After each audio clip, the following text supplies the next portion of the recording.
Were you destined to be a lawyer? I'm sorry? Were you destined to be a lawyer? I think so, because my uncle, who's now a federal judge, was a lawyer. My other uncle, Richard Curry, was an attorney.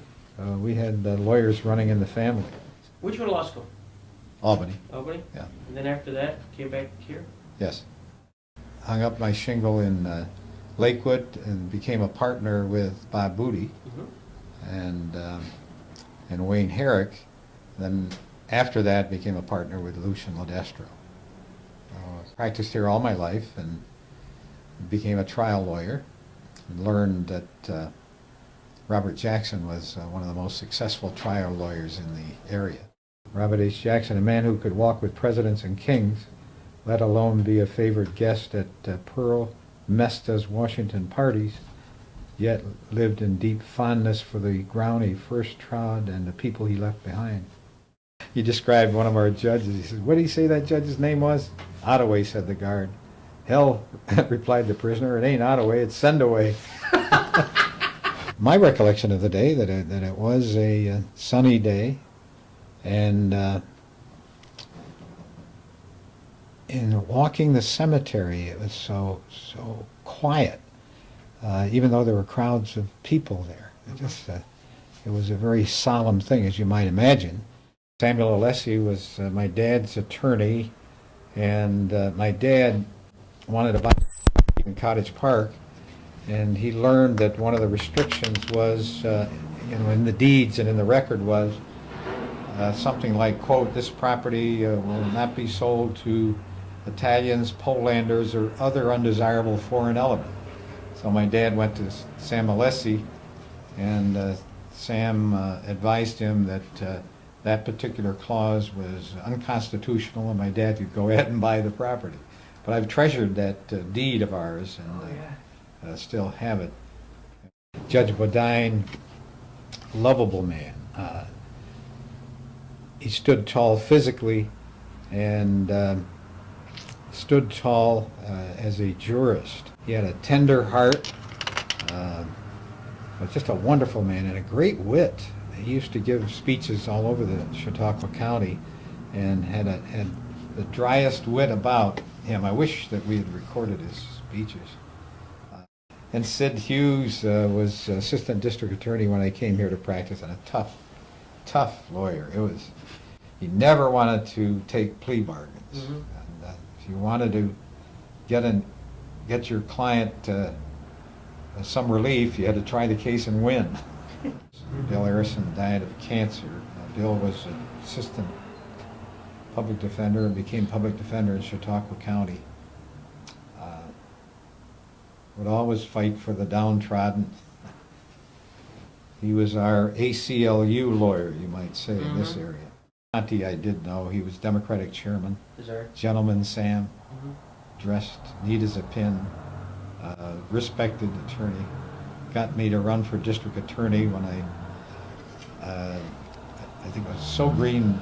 At that time, I'd been in the practice about a year, and I got my first defeat in politics as candidate for district attorney.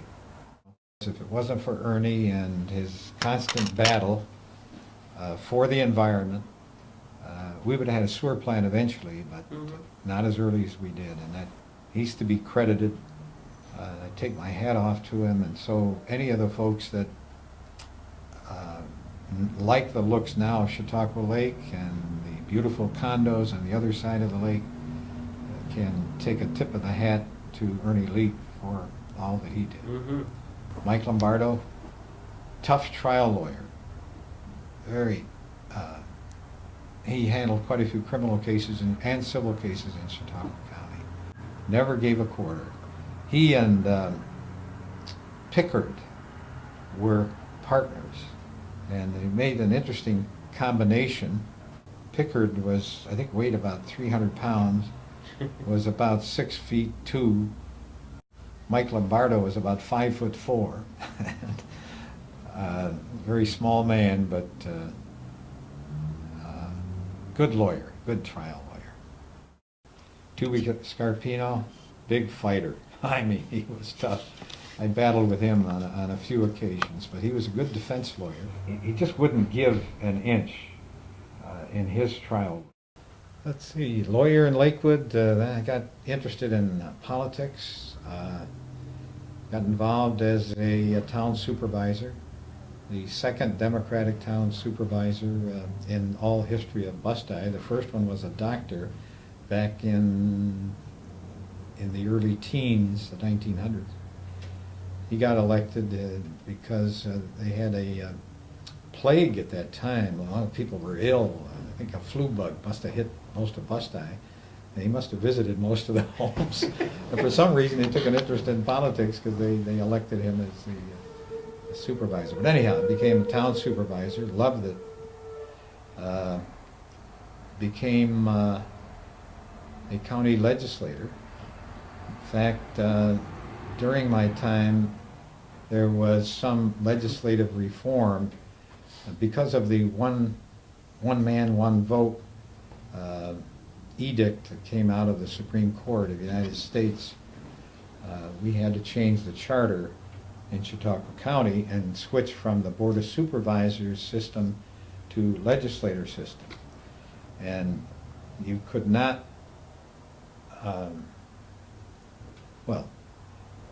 so I had to run for, the same year, run for town supervisor as well as county legislator on the same ballot, and along with Ted Smith.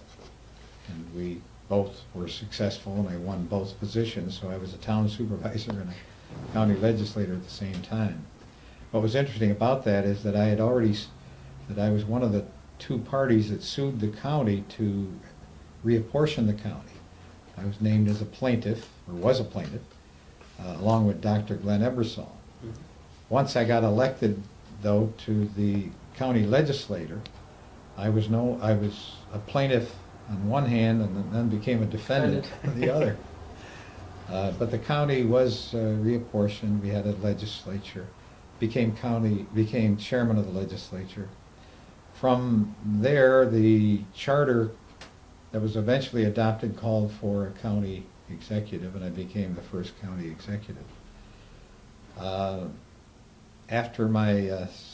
During my second term, Governor Cuomo was elected governor, and he asked, even though I had not supported him in the primary, he asked for support. I didn't take any position, but he appointed me to be Commissioner of Agriculture in the state of New York.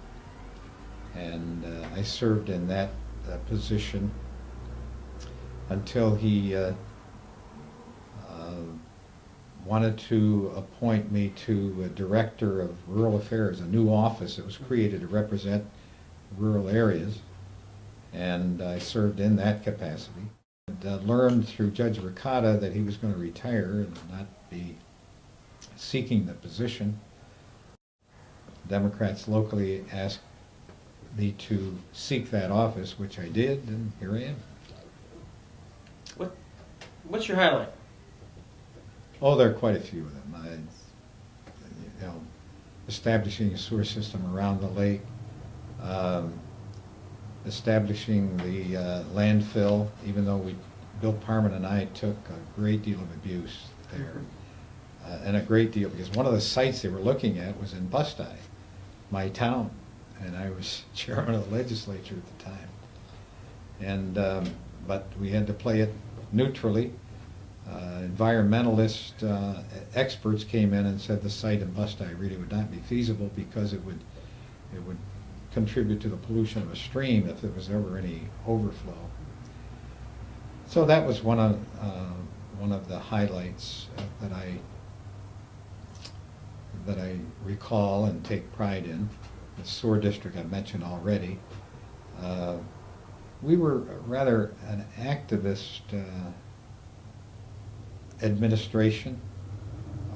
When we had such a dire shortage of physicians, we established a physicians recruitment program. Just a number of things that we got involved in that I'm quite proud of.